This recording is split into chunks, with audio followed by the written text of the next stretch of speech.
নমস্কার বন্ধুরা, আপনারা দেখছেন রিসার্চ বাংলা নিউজ। আমি বিশ্বজিৎ রয়েছি আপনাদের সঙ্গে। আজ আমরা নিয়ে এসেছি বিহার রাজনীতির এক বড় ব্রেকিং আপডেট। ইন্ডিয়া জোটে অবশেষে আসন সমঝোতা সম্পূর্ণ হয়েছে। বহুদিনের টানাপোড়েন, চাপানুতোর এবং অনিশ্চয়তার পর অবশেষে আরজেডি নেতা মৃত্যুঞ্জয় তিওয়ারি জানিয়েছেন, বিরোধী জোটে আসন বোঝাপড়া সম্পূর্ণ হয়েছে।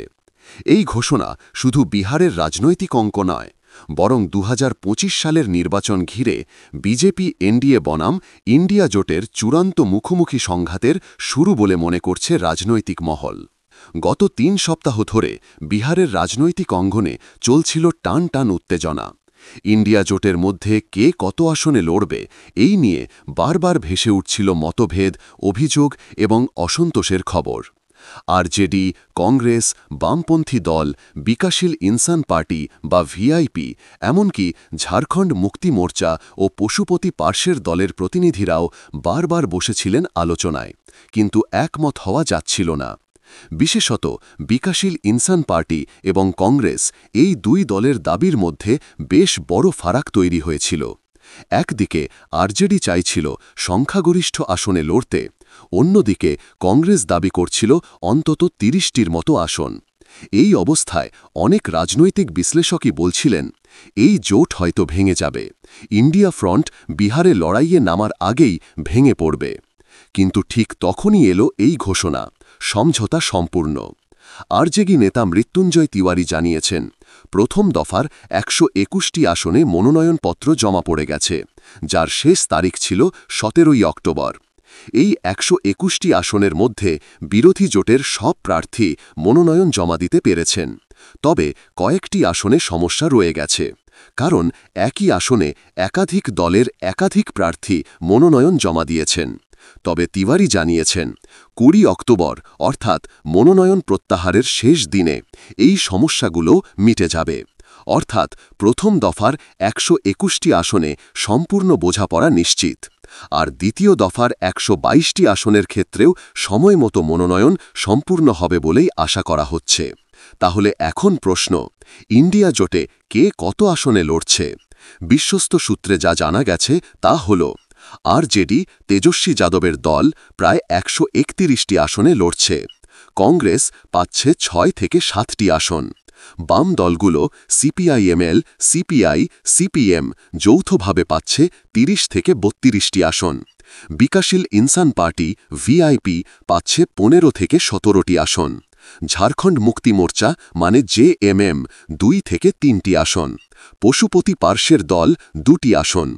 এই হিসেব যদি দেখা যায়, তাহলে বোঝা যায় আরজেডি এবারে স্পষ্ট নেতৃত্বে থাকছে ইন্ডিয়া জোটের মধ্যে। অর্থাৎ মুখ্যমন্ত্রী পদপ্রার্থী নিয়ে আর কোনো বিভ্রান্তি নেই, তেজস্বী যাদবই ইন্ডিয়ার মুখ।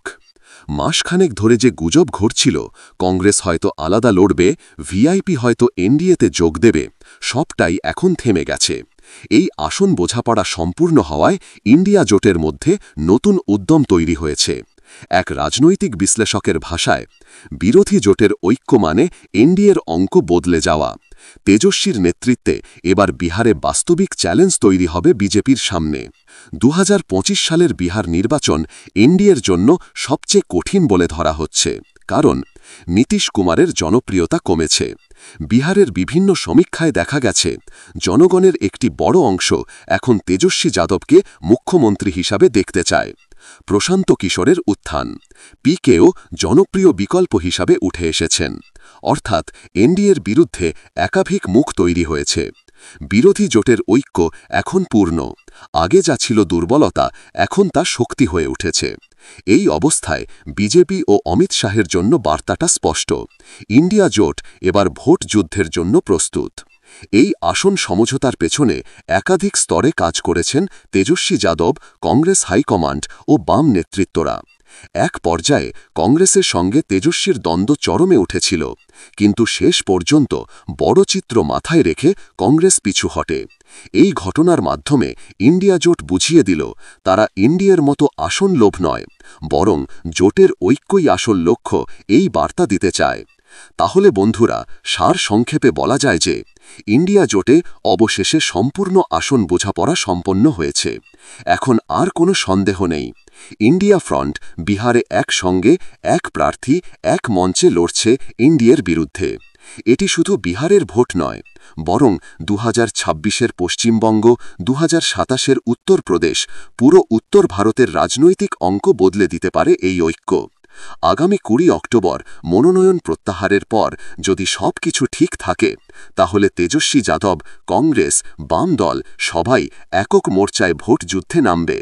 এবং প্রশ্নটা এখন একটাই, নীতিশ কুমারের শেষ ভোট কি এবার শুরু হয়ে গেল?